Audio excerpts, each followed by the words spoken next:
Assalamualaikum warahmatullahi wabarakatuh. Apa kabar anak-anakku semuanya? Semoga semuanya dalam keadaan sehat walafiat. Hari ini materi yang akan kita bahas adalah tentang khutbah, tabligh dan juga dakwah.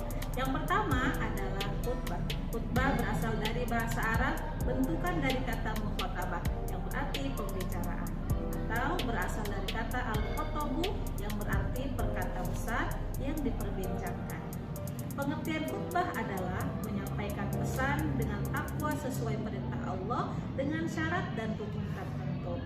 Khutbah terdiri dari dua bagian, yaitu khutbah yang dilakukan sebelum atau sesudah sholat dan khutbah yang tidak berkaitan dengan sholat. Yang berikutnya adalah syarat khotib. Syarat khotib yang pertama adalah seorang muslim yang telah balik, berakal sehat dan taat beribadah. Yang keduanya adalah mengetahui syarat, rukun dan sunnah khutbah. Yang ketiganya adalah suci dari hadas, baik badan maupun pakaian serta tertutup auratnya. Dan yang keempat yaitu fasih dalam mengucapkan ayat-ayat Al-Quran dan hadis. Yang kelimanya memiliki akhlak yang baik. Dan yang keenamnya adalah berpenampilan yang baik, rapi dan juga sopan. Adapun cara-cara khutbah adalah yang pertama, khutbah sholat Jumat disampaikan sesudah waktu zuhur dan sebelum pelaksanaan sholat.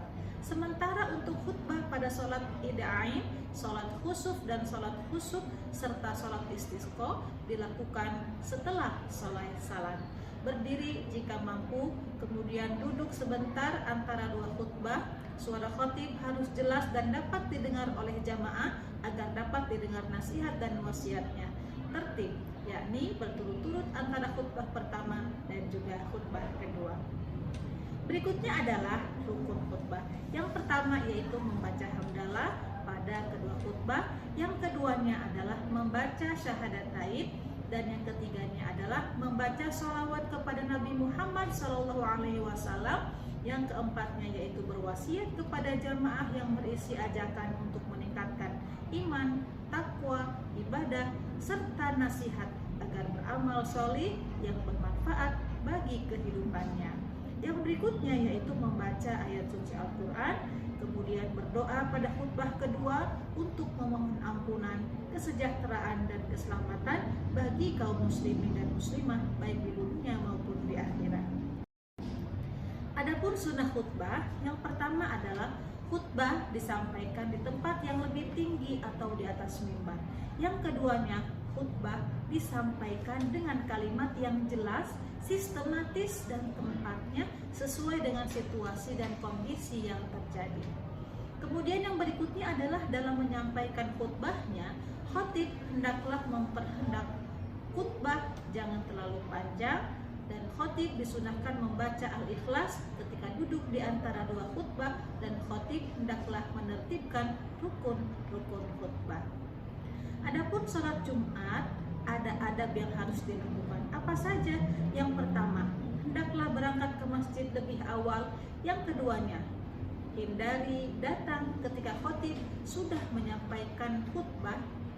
Yang ketiga, mengisi shaf yang kosong, kemudian mengerjakan sholat tahiyatul masjid sebanyak 2 rakaat.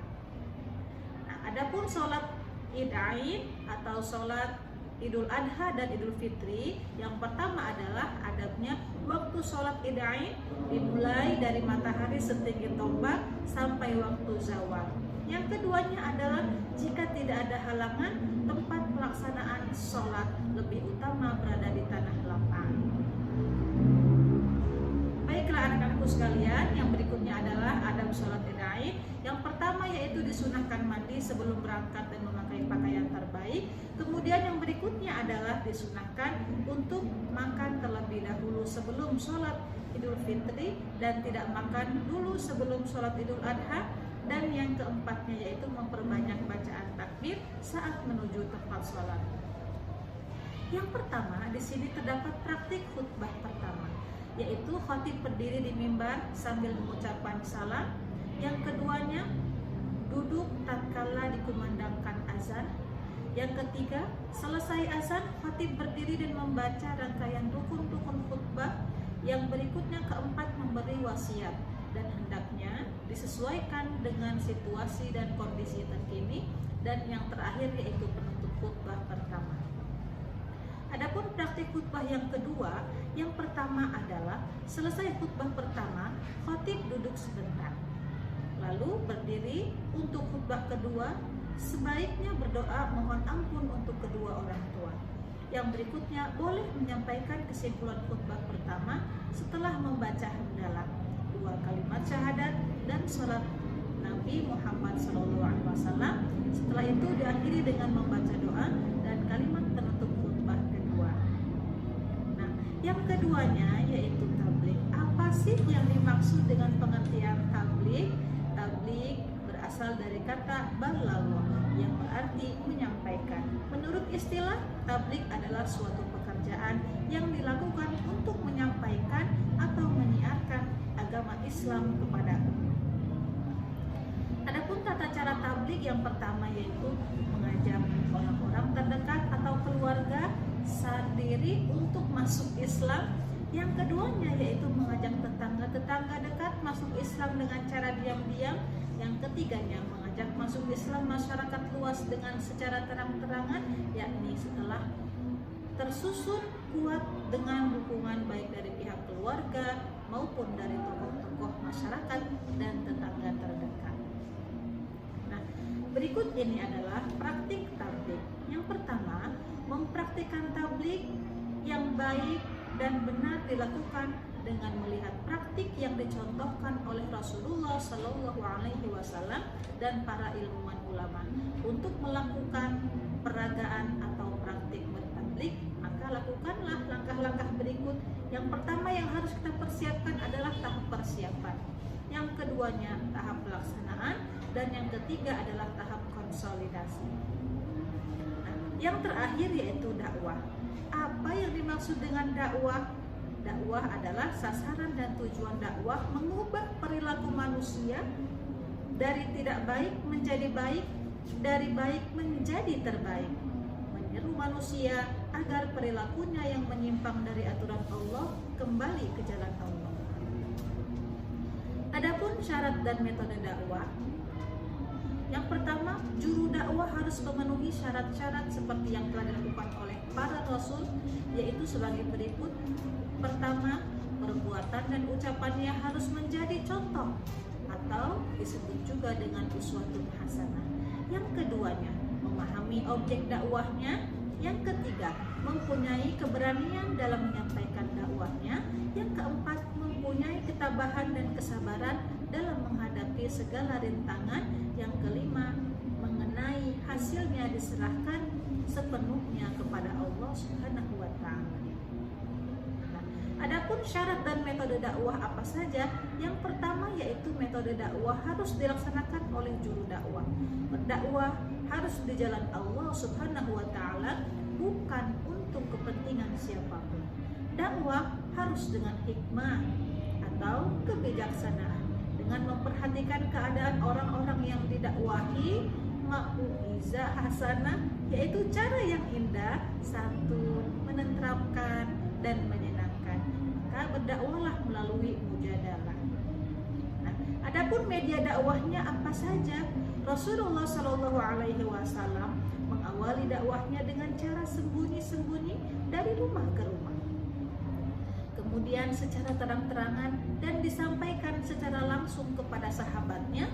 Dakwah pada masa sekarang dapat kita gunakan pertama melalui media elektronik, melalui radio, melalui televisi, melalui internet, melalui media cetak, meliputi buku-buku, surat kabar, majalah, spanduk, brosur dan lain sebagainya.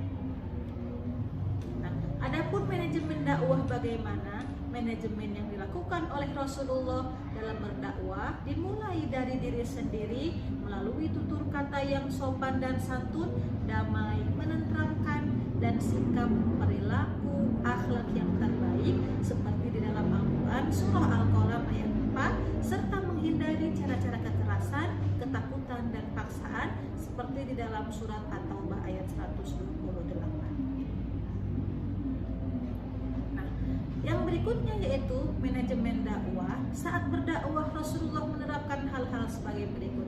Di antaranya yang pertama adalah lemah lembut dalam menjalankan dakwah. Yang keduanya bermusyawarah dalam segala urusan, termasuk urusan dakwah. Yang ketiganya menyampaikan dakwah sesuai objek dakwah. Yang keempat, lapang dada dan sabar. Yang kelima, kebulatan tekad. Yang keenam, yaitu bertawakal. Adapun strategi dakwah Rasulullah bagaimana? Pada prinsipnya dakwah itu dapat menggunakan strategi yang beraneka ragam sesuai objek ibadah. Yang pertama, pembukaan, yaitu terdiri dari hamdalah, kemudian salawat Nabi. Untuk isinya terdiri dari maksud dan tujuan dakwah, sasaran dakwah, materi dakwah, Al-Quran dan hadis. Yang ketiganya yaitu bagian penutup. Lalu apa perbedaannya antara dakwah khotib? Pertama, persamaan khutbah dan dakwah. Sama-sama memberi kabar gembira kepada yang bertakwa dan ancaman kepada yang ingkar. Sama-sama mengajak manusia untuk bertakwa kepada Allah. Keduanya mengajak manusia untuk menjalankan syariat agama Islam.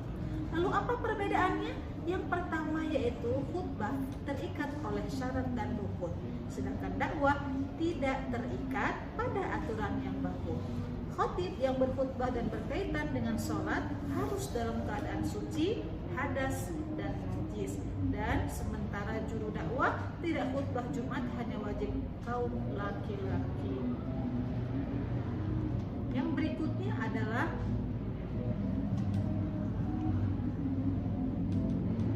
perbedaan khutbah dengan dakwah. Khutbah terikat oleh syarat dan rukun, sedangkan dakwah tidak terikat aturan yang baku.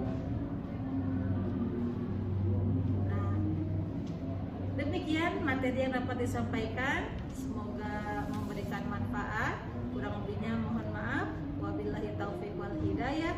Wassalamualaikum warahmatullahi wabarakatuh.